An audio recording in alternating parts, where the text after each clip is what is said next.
All right. Chapter 9, Elidor on the Sacred Scriptures. These are the sacred scriptures which are not like other scriptures. They are the scriptures of those who follow the great path of the true way.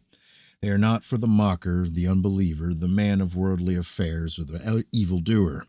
They shall move forward with the ages, keeping abreast of man as he advances. They must evolve to keep pace with his growing intelligence, but he must also evolve spiritually. If he does not, then they must assume the burden and come forth to lead him. There are men satiated with worldly learning who have fallen into the pit dug by their own books. They are gorged and uncomfortable. Their diversity of opinions and thought confuses them. The study of the sacred scriptures is not for the curious. It is useless unless the student knows where he is heading, his destination, unless he has an end in view. Though the truth within the sacred scriptures is unalterable, can never change, the revelation can always be interpreted according to man's progress. The hidden truths are to be made available to man whenever he is ready. The spiritual man who is truly awakened sees much more in the words than the commonplace man, who may see no more than the letters and words.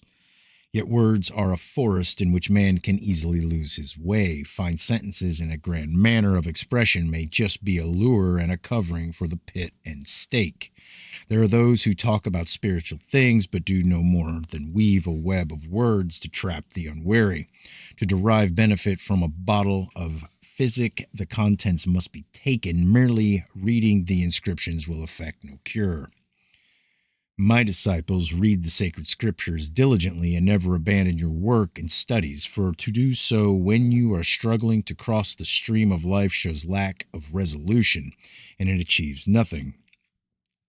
You will sacrifice your own self-assurance, your inspiration will be lost. Never forget, these words are not fair weather friends. They are not things of feathers to blow away before a slight wind. They are stones in a solid causeway, firm and reliable under all conditions. Take these sacred scriptures as your daily guide. Make them your advisor whenever a problem arises. Unless they are put into practice, they remain valueless, just things to be thought about in idle moments. Pure reason, like bitter essence, is worthless alone, even as the essence must be made palatable and drinkable by the addition of water, so must pure reason be diluted by faith. The sacred scriptures are the midwife and nurse of the soul spirit. Some awaken the soul spirit by meditation. Sometimes it is awakened through a vision. In some, it awakens through good works, and others through labor. It can be awakened by creativity and love. There are many means to suit the numerous conditions of men. A few may not feel the stirrings of an awakening soul spirit. Some may rely on only the words of others, but because they believe and act accordingly, these too shall awaken to conscious survival. So wonderful is the state of a newly awakened soul spirit, so delightful the experience of sudden realization that none who has known it will ever forget. None will ever find words adequate to describe it to others. There is no thought except a deep awareness of life, of being.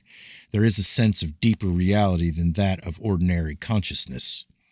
Faith in the reality of the soul spirit then gives way to certainty and assurance, for how can any man doubt the greatest experience of his life? The glory of the stars shining in the night skies is truly revealed once in the darkness. It is as children that men begin to sense the mystery of silence, the mystery which reveals the universe. Silence is the secret of the soul spirit. There are dark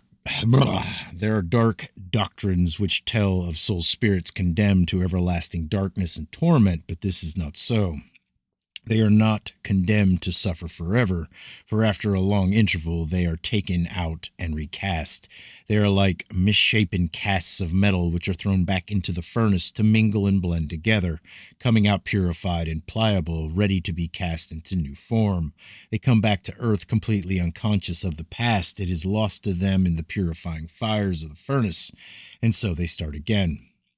As a lump of salt dissolved in water which can never regain its former shape, so are they.